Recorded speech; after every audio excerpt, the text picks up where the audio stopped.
right, welcome to today's episode of Tomorrow's Leader, where we dive deep on all things leader related to leading yourself and leading others. I'm John Laurito, your host.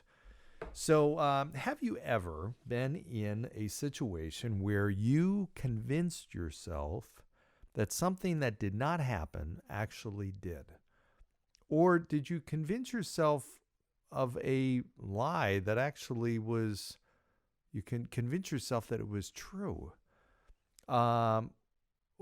It's amazing how your brain works. And I'll give you an example. I shared a story at a keynote I did recently where years ago I was in New York City and I jumped in a cab. I was there for business.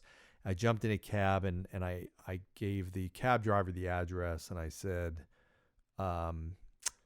this is the address. And the cab driver said, okay, are you sure? And I thought, that's kind of a weird question for the cab driver. I said, yeah. I mean, am I sure of the address? He said, yeah. He said, you sure you want me to take you there? I said, yeah. I mean, why would I have jumped in a cab? I'm thinking, why would I have jumped in a cab if I did not want a cab driver to take me? I said, yes. He said, okay, you sure? I said, yes. I was like on a time constraint. I had a business meeting. He's like, all right. And he proceeded to drive about 300 feet. Drove just around the corner, stopped and said, okay, here you go. That's $5. I'm like, what? And there's the building. I had no idea. Here I was thinking I knew my way around, trying to act like I knew my way around the city. I didn't. In any event, so it was kind of a funny story. But recently, a little bit ago, I had a friend tell me a story about a time where he went to New York City and jumped in a cab and gave the address to the cabbie. And the cabbie said, you sure? And he said, yeah, and sure, yeah, drove him 300 feet. And I'm listening to this story. I'm like, that didn't happen. And he got done with the story. And I said, when did that happen? And he said, oh, it was a long time ago, years and years ago. I said, yeah, okay, well, no, it didn't happen. I said, that was my story. That happened to me, and you stole it. What's the deal? I don't get it. Where do you come off taking my story and turning it into yours? And we went back and forth for a little bit, and he's like, no, that definitely happened to me. I said, no, I told that to you years ago when that had happened, and somehow that got translated into your own brain as that was you. And he finally realized, you know what? Yeah, I think you're right. He said, I could picture like the cabbie's face. I could picture where I was. He said, you know what? I think what it was is you had told that story and I just materialized it in my head in such detail that as time passed, I couldn't differentiate really whether it happened and I was just recounting the story. But I felt like it had happened to me. So it was unintentional. I believe that totally. Unintentional, but it just was one of these things that was so ingrained in his head, and he had such a clear picture of it that he manufactured in his mind. His mind accepted it as that was actually him going through that. He imagined it, but it was truly felt like it was real and he had experienced it. So it just made me think about the power of this, right? I mean, this is visualization. And I love visualization, the power of just how you can see something in your mind and get it so clear and so real that you can't distinguish it between reality and just thinking it in your mind. It truly feels real. And it takes practice. What I've learned is visualization is actually a skill that takes practice. When you do it over and over again, that ultimately it changes just how you think. You know, I told, I think, a long time ago, the story about Jack Nicklaus, the golfer, and I'll tell it again just because I love telling the story. And if you didn't catch this episode a while back, where Jack was at a golf tournament. I'm sorry, he was at a press conference after a golf tournament, and he made the comment very casually. He said, I've never three-putted in a major tournament before. And I think the title of the podcast was something about Jack Nicklaus, what you learned from Jack's three putts. So, but for those of you, I'll tell it again. So he said, I've never three-putted in a major tournament. There was a sports writer that was in the back, and he's thinking, that's not right. Jack's three-putted before in a major tournament. He definitely has. And he's thinking, okay, do I say something? Do I not?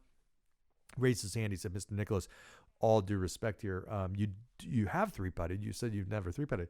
You have. Jack thought for a minute, and he said, no, I've never three putted before in a major tournament. And he went on, and the sports writer was like, wait, no, he definitely has. He did right here in this tournament we just finished. He raised his hand again, Mr. Nicklaus, again, all due respect, you're the greatest of all time, but you did three putt. You actually three putted on this tournament you just played right here on this course. Jack thought for a minute, and he said, no, I've never three putted before. And the sports writer's like, what the? I don't get it. And he's like, I can't let this go. Mr. Nicklaus, again, with all due respect, you did just three putt. I literally saw you. It was only about an hour and a half ago, maybe even less. It was on the 16th hole. You remember your approach shot. You were like, you had a 30-foot putt. Your putt, you lagged like 10 feet. That was your first putt. Your second putt, remember you lipped it out and then you tapped it in for a third putt. It was right there, literally. You can see the green from here is 16th green. It was only like an hour, maybe an hour and a half ago, right there. You remember that? And Jack thought for a minute and said, no, I've never three putted in a major tournament. What the? This guy's like beside himself. I don't get it. Why is he lying? That's nothing to lie. Who cares? And he goes up to his trainer afterwards. He's like, well, what's the deal with Jack? I mean, honestly, that's not that big of a deal. Everybody three putts. And the trainer said, I'm sure deep down inside Jack, if he really searched hard, he could remember that he's three putted before. But he can choose to adopt your way of thinking or his. Think about this. The next time Jack is standing over his second putt on the 18th hole of the final round, and he has to make this putt to win, what are the chances he's going to think that he's going to miss? And suddenly the sports writer was like, okay, I get it. All right. This is how people at that level think. I mean, truly, they're masters at this. They change their mindset. They visualize something so clearly. In that case, Jack convinced himself he never three putts. So much to the point he believes he does not three putt. He believes that's the truth. And he chooses to really just think about that. And hey, okay, I've got all the confidence in the world. I mean, think about that honestly. If he knew he never three putted, stand over his second putt, he'd have all this confidence. Like, okay, I'm at ease. I'm confident. I'm relaxed. It's an easy putt. I know I'm going to make it. Whatever. This is like every day. This is just who I am. I make my second putt. I don't three putt. I make my second putts. Everybody else three putts. I don't. I make my second putts. You can use this for anything. I mean, I was talking to somebody recently and who was doing a big presentation, and we got to the point where she said, you know what, I do better when I actually have things thrown at me that I'm not expecting. I said, that's fantastic. I said, now you know, because you know that and believe that every time in the future, what most people really fret about and think about, especially public speakers, is, okay, what if I'm throwing a curveball in the middle of my presentation or somebody asks a tough question? I know I used to stress about that.